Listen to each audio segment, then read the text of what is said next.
Russia-ASean relations are likely to develop in a slow, incremental fashion over the next few years. There are reasons for adopting a doubting Thomas approach. To begin with, unlike China and the United States, Russia has had no tradition of strong relations with Southeast Asia. Except with Vietnam and Indonesia in the 1960s, Moscow's links with the region had been little to speak of.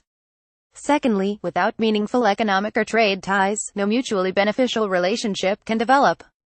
According to the ASEAN Secretariat, as of November last year, ASEAN's total trade with Russia amounted to a mere $13.3 billion or $55.61 billion, in contrast with China $345 billion and the US $212 billion.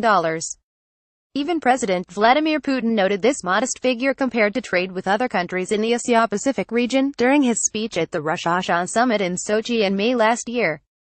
Thirdly, the necessary time, energy and resources have not been widely devoted to developing the relationship with ASEAN. Russia's leaders and top businessmen were, are and will remain Euro and US-centric. The Asia-Pacific that matters to them is really China, Japan and South Korea.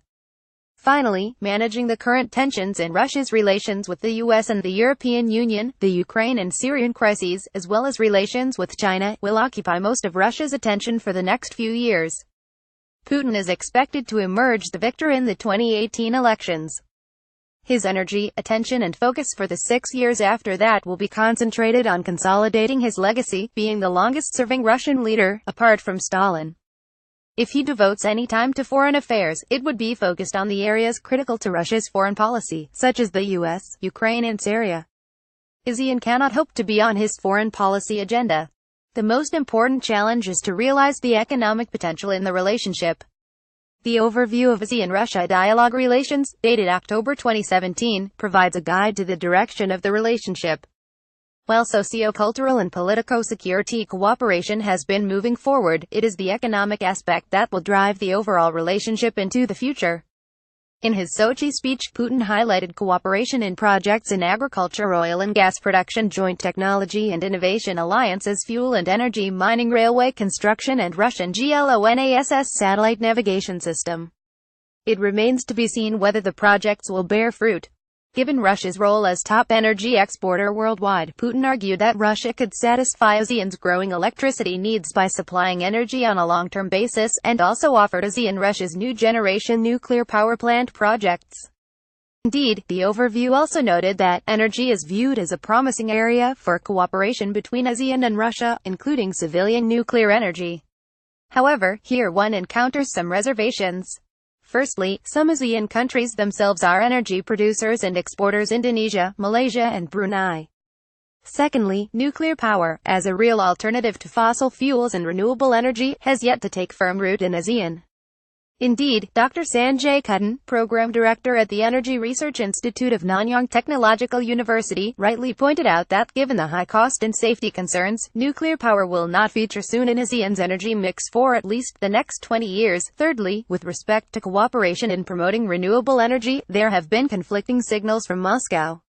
Igor Sechin, head of Rosneft, a leading Russian oil producer, said in an interview with Russian daily Izvestia in June that the renewable sources of energy are yet unable to provide the necessary volume to substitute the traditional energy resources and sustainable energy supply.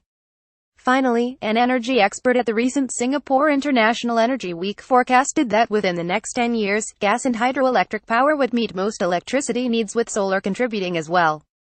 In the longer term, coal and gas consumption would decline, resulting in massive growth in solar, hydro, onshore and offshore wind sectors, and 2/3 non-fossil fuels making up the energy mix. If this forecast can be relied upon, then one must cast doubt on assumptions that Russo-ASEAN energy cooperation would be feasible in the long term. The one bright spot in Russia's economic links with ASEAN is weapons sales. According to a March 2017 Chatham House report, Asia is by far the most important export market for Russian arms. However, weapons sales cannot become a strong foundation of ASEAN's relationship with Russia, given its unidimensional nature. Moreover, the US remains a major source for ASEAN. To raise the level of economic interaction requires more high-level commitment of the political and business leadership of both sides. ASEAN must pose this question: what role does, or should, Russia play in ASEAN's overall development in the political, economic and strategic spheres? Russia too might pose the same question. A bird's-eye view of its place in ASEAN's development would help it formulate the strategic dimensions of its relationship with ASEAN and devote the necessary attention and resources to raise the economic aspect of its links. Russia cannot lose, as ASEAN is a fast-growing region. The experienced and committed ASEAN experts in Russian foreign policy making and academia are likely to continue pushing for a more meaningful relationship based on substance, particularly in the economic trade field. It remains, however, an open question whether they would be able to exercise enough influence on their top political and business leaders to make the necessary decisions. The writer is Senior Fellow with the S. Rajaratnam School of International Studies, Nanyang Technological University, Singapore. He served 3 tours in the Singapore Embassy in Moscow between 1994 and 2013.